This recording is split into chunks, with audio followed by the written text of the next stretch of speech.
expérience comment nos émissions de CO2 impactaient la vie sous-marine. On a besoin du matériel suivant: 2 béchers, une paille, de l'eau de mer, du jus de chou, qui est un indicateur coloré capable de changer de couleur en fonction du pH du milieu. On a aussi une planche de pH.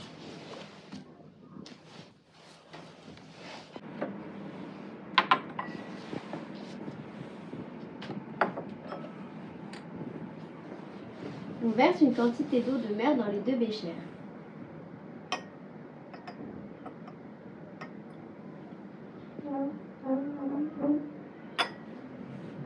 On verse ensuite du jus de chou dans les 2 béchers.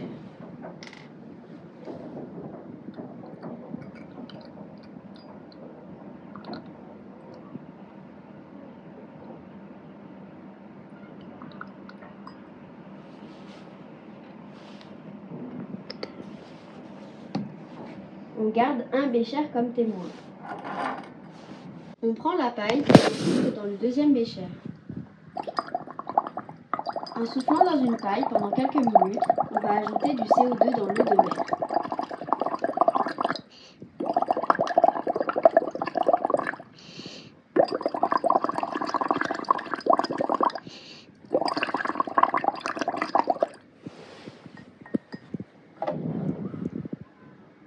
On compare les 2 béchers, bécher témoin et bécher là où on a soufflé.